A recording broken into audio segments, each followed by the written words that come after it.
آپ کی وہ رشتہ دار فیملی جو کبھی پاکستان آئی ہی نہیں؟ جانتا ہوں آپ کے پھپھو کا خاندان، ان جو ذلت اور شرمندگی کے مارے اب شاید کبھی ادھر کا رخ نہیں کرے گا۔ آخر کارنامہ بھی تو بہت شرمناک انجام دیا تھا نا؟ ان کا انتظار کر رہی ہے اب۔ ارے بچپن کا نکاح تو کورٹ کی ایک ہی پیشی میں ختم ہو جاتا ہے۔ Shut up, just shut up. آپ میجر احمد، وہ چلائی، آپ کی ہمت بھی کیسے ہوئی یہ بات کرنے کی؟ ارے بھاڑ میں جائیں آپ اور آپ کی وہ ویڈیو۔ آپ بھلے سے ٹی وی پر چلوا دیں، مجھے پرواہ نہیں۔ میرا ایک کام کرنے کی اتنی بڑی قیمت وصول لینا چاہتے ہیں آپ؟ رہا جہان سکندر تو وہ میرا شوہر ہے اور مجھے بہت محبت ہے اس سے۔ اس کے علاوہ میری زندگی میں کوئی نہیں آ سکتا، سمجھیں آپ؟ ریسیور واپس پٹکنے سے قبل اس نے سوگواریت پر قہقہا سنا تھا۔ پیر پٹک کر وہ دروازے کی جانب بڑھی۔ اسی لمحے دروازہ کھول کر ایک سپاہی اندر آیا جو اسے اندر بیٹھا کر گیا تھا۔ اسے فوراً اشارہ کر دیا گیا تھا۔ ملاقات ختم ہو چکی تھی اور حیا کے لیے وہ بے حد تلخ ثابت ہوئی تھی۔ گاڑی آپ کا انتظار کر رہی ہے میم، آئیے۔ وہ راستہ چھوڑ کر ایک طرف ہو گیا۔ حیا نے گردن موڑ کر دیکھا۔ روم کے اس پار وہ شخص میز پر جھکا کچھ لکھ رہا تھا۔ اسے لگا اس نے اس کی میز پر کسی سرخ شے کی جھلک دیکھی ہے، شاید سرخ گلابوں کے گلدستے کی، یا شاید یہ اس کا وہم تھا۔ جس لمحے وہ اس پرانی کار کی پچھلی سیٹ پر بیٹھی تو کھلے دروازے سے اس سپاہی نے اسے ایک سرخ گلابوں کا بوکے اسے تھمایا، گویا کہ اس کے ساتھ کوئی خط نہ تھا، اور وہ پھول بھی ان سفید پھولوں سے قطعاً مختلف تھے۔ پھر بھی اسے یقین ہو گیا کہ وہ گمنام خطوط بھیجنے والا بھی میجر احمد ہی تھا، اور وہ اسے بہت پہلے سے جانتا تھا۔ یہ جا کر اپنے میجر احمد کے منہ پر مار دو۔ اس نے بوکے سپاہی کے بازوؤں میں پھینکا اور دروازہ کھٹاک سے بند کیا۔ گاڑی زن سے آگے بڑھ گئی۔ حیا، حیا! شام میں ارم بھاگتی ہوئی آئی۔ خوشی سے اس کے انگ انگ پھوٹ رہی تھی۔ وہ ویڈیو اس ویب سائٹ سے ریموو ہو گئی ہے۔ اس نے فرط جذبات سے تقریباً بیک گراؤنڈ سے ٹیک لگا کر بیٹھی حیا کو جھنجھوڑ ہی دیا تھا۔ مگر کیسے ہوا یہ سب؟ اس ویب سائٹ والے کو خوف خدا آ گیا ہوگا، مجھے کیا پتہ۔ وہ لاپرواہی سے انجان بن گئی ہو شاید، مگر اچھا ہی ہوا۔ اور ہاں، تمہاری ترکی کی فلائٹ کب ہے؟ پتہ نہیں، پہلے پاسپورٹ تو ملے، پھر ہی ویزا ملے گا۔ اس کو ارم کی موجودگی سے کفت ہونے لگی تھی۔ کچھ اس کے تاثرات سے واضح ہو رہا تھا، اس لیے ارم جلد ہی اٹھ کر چلی گئی۔ وہ پھر سے سوچوں میں گم ہو گئی۔ میجر احمد، اس کا آدھا جھلستا چہرہ، سامنے نہ آنا، پردے کے پیچھے سے بات کرنا، اور اس کی وہ عجیب فلسفانہ باتیں، جنت کا تذکرہ، باس پرست کرنا، اور پھر مجھ سے شادی کا سوال۔ اوہ میرے خدایا، کیسا عجیب آدمی تھا وہ! اور اس کی ایک بات جس کے بارے میں وہ اس وقت شدید دہشت میں ہونے کے باعث سوال نہیں کر سکتی تھی۔ آپ کی پھپھو کا خاندان، ان جو ذلت اور شرمندگی کے مارے اب شاید ادھر کا رخ کبھی نہیں کرے گا۔ آخر کارنامہ بھی تو بہت شرمناک انجام دیا ہے۔ کیوں کہی تھی اس نے یہ بات؟ کیسی ذلت و شرمندگی؟ کیسا شرمناک کارنامہ؟ پھپھو کا خاندان ان واقعتاً پلٹ کر نہیں آیا تھا تو کیا اس کی وجہ ان کے اپنے ملک اور خاندان سے بیزاری نہیں تھی، جیسا کہ وہ قیاس کرتی تھی، بلکہ کوئی ارد تھی؟ کوئی ذلت آمیز کام انہوں نے سر انجام دیا تھا، اور انہوں نے کس نے؟ پھپھو، ان کے شوہر، یا جہان سکندر نے؟ کیا گھٹتی تھی بھلا؟ مگر میجر احمد سے وہ استفسار کر نہیں سکتی، نہ ہی اس کا دوبارہ کوئی فون آیا تھا۔ پھر اور وہ خطوط، وہ گلدستے، وہ بھی اسی نے بھیجے تھے۔ اسے اس کے سبانجی جانے کا کیسے علم ہوا؟ یقیناً وہ اس کی کال ٹیپ کر رہا تھا جب زارا نے اس کو بتایا تھا، اور وہ اس وقت یقیناً اس کے گھر کے باہر ہی ہوگا، مگر گلدستہ تو کچن کی ٹیبل پر رکھا تھا، تو کیا وہ ان کے گھر بھی داخل ہو سکتا تھا، اور اس کے کمرے میں بھی؟ خوف کی لہر نے اسے اپنے حصار میں لے لیا۔ وہ اٹھ کر دروازہ بند کرنے ہی لگی تھی کہ فاطمہ بیگم دروازہ کھول کر اندر آئیں۔ حیا، تمہارے ابا تمہیں بلا رہے ہیں۔ اوکے، آ رہی ہوں۔ اس نے تکیا پر رکھا دوپٹہ اٹھا کر گلے میں ڈالا۔ سلیپرز پہنے وہ باہر آئی۔ ابا؟ اس نے انگلی کی پشت سے کمرے کا دروازہ کھٹکھٹایا تھا۔ آ جاؤ حیا۔ اس نے دروازہ کھولا۔ سامنے بیڈ پر سلمان صاحب بیٹھے تھے، سوچ میں گم، متفکر، اس کے منتظر۔ ساتھ ایک طرف صوفے پر فاطمہ بیگم موجود تھیں۔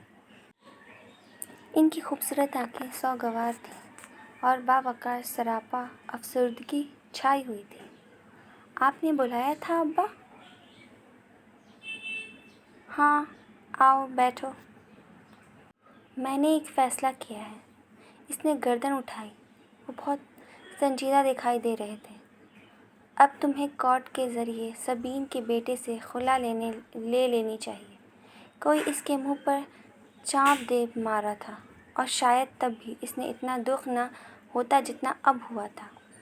میں نے وکیل سے بات کر لی ہے۔ عدالت کی ایک پیشی میں علیحدگی ہو جائے گی، اور جتنے بیزار وہ لوگ ہم سے ہیں، یقیناً انہیں اس بات سے بہت خوشی ہوگی۔ اس نے ساکی نظروں سے ماں کو دیکھا تو انہوں نے بے بسی سے شانے اچکا دیے۔ ابا، کیا یہ واحد حل ہے؟ بہت دیر بعد وہ بولی۔ ان کے رویے سے صاف اندازہ لگایا جا سکتا تھا کہ وہ اس رشتے کو رکھنا ہی نہیں چاہتے تھے۔ کیا اس کے علاوہ بھی کوئی حل ہے؟ حیا، دنیا کا کوئی باپ اپنی بیٹی کا گھر نہیں توڑنا چاہتا، اور میں کبھی تمہیں یہ نہ کہتا، لیکن کس قیمت پر ہم یہ رشتہ نبھانے کی کوشش کریں جب وہ کوئی امید ہی نہیں دلاتے؟ اگر آپ کو واقعی لگتا ہے کہ آپ میرا گھر بسا ہوا دیکھنا چاہتے ہیں تو مجھے ترکی جانے دیں۔ وہاں میں اس کو ضرور ڈھونڈوں گی اور پوچھوں گی کہ اگر وہ گھر بنانا چاہتا ہے تو ٹھیک ہے، ورنہ مجھے طلاق دے دے۔ اگر نہیں دیتا تو میں وہی کورٹ چلی جاؤں گی۔ مگر مجھے ایک آخری کوشش کرنے دے پلیز۔ وہ خاموش ہو گئے، شاید قائل ہو گئے تھے۔ ابا، آپ مجھے 5 ماہ کا وقت دیں۔ اگر اس کے آخر میں آپ کو لگے کہ مجھے خلا لے لینی چاہیے تو میں آپ کے فیصلے میں آپ کے ساتھ ہوں گی۔ وہ اٹھی اور پھر بنا کچھ کہے کمرے سے نکل گئی۔ وہ کھپتی لڑکی اسے کلاس کے باہر ہی مل گئی۔ وہ فائلیں سنبھالتی باہر جا رہی تھی جب اس نے حیا کو روک لیا۔ سنیے مس سلیمان، وہ جیسے مجبوراً اسے مخاطب کر رہی تھی۔ حیا نے کفت سے پلٹ کر دیکھا۔ وہاں خدیجہ رانا کھڑی تھی۔ ڈی جے، جسے ڈی جے صرف اس کے فرینڈز کہا کرتے تھے، وہ اس کے فرینڈ نہ تھی اور نہ ہی بننا چاہتی تھی۔ جی خدیجہ، وعدل خواستہ اس نے ذرا مروت سے جواب دیا۔ آپ نے ویزا کے لیے اپلائی کر دیا؟ ذرا سا میڈم فرخندہ نے کہا ہے۔ ہم دونوں کو جلد از جلد ویزا کے لیے اپلائی کرنا چاہیے، کیونکہ فروری کے پہلے ہفتے ہم نے سبانچی کو جوائن کرنا ہے، اور آج 13 تاریخ ہے۔ ہمارے پاس بس 15 دن ہیں، اور ترکی کا ویزا 15 دن میں کبھی نہیں لگا کرتا۔ وہ تیز تیز بولے جا رہی تھی۔ اس کی بات کچھ ایسی تھی کہ حیا کو سنجیدہ ہونا پڑا، ورنہ ابھی تک تو وہ ابا کی کہی گئی باتیں سوچ رہی تھی۔ اوہ، تو تب ہمیں کیا کرنا چاہیے؟ کل ترکش ایمبیسی جا کر ویزے کے لیے اپلائی کرنا ہے۔ ان کا عجیب سا رول ہے کہ ہر روز سب سے پہلے آنے والے 15 امیدواروں کا ہی انٹرویو ہوتا ہے۔ ایمبیسی صبح 7 بجے ہی کھل جاتی ہے اور لوگوں کی لائن لگی ہوتی ہے۔ اگر ہم 1 منٹ بھی لیٹ ہو گئے تو وہ ہمیں اگلے دن پر ٹال دیں گے۔ سن رہی ہیں نا آپ؟ جی۔ اس نے غائب دماغی سے سر ہلایا۔ پتہ نہیں وہ کیا بولے جا رہی تھی۔ آپ مجھے اپنا نمبر لکھوا دیں۔ اس نے بے دلی سے اپنا نمبر لکھوا دیا۔ خدیجہ اسے اپنے فون میں نوٹ کرتی گئی۔ ٹھیک ہے، کل صبح 6:30 بجے تک آپ ڈپلومیٹک انکلیو تک پہنچ جائے گا، میں وہیں ہوں گی۔ اس نے اچھا کہہ کر جان چھڑانے والے انداز میں سر ہلایا۔ اوہ پلیز دیر مت کیجیے گا نا، یہ نہ ہو کہ آپ کی وجہ سے میرا ویزا بھی رہ جائے۔ مس سلیمان، وہ ناک چڑھا کر یہ جتا گئی کہ آخر وہ بھی خدیجہ رانا ہے۔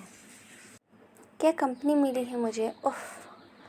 وہ پیر ٹیک کر آگے بڑھ گئی۔